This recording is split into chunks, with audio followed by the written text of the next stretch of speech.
želimo od nekdaj ohraniti spomin na minule dogodke. Tudi z vklesavanjem v na videz neuničljivo materijo kamen. Temu je namenjen tudi lapidarij na gradu Geverkenik v Idriji.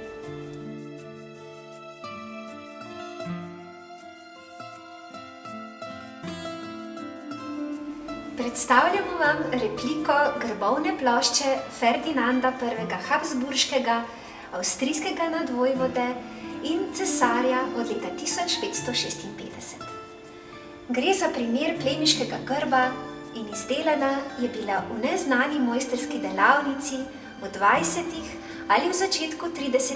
let 16. stoletja in postavljena na pročelje idrijskega gradu.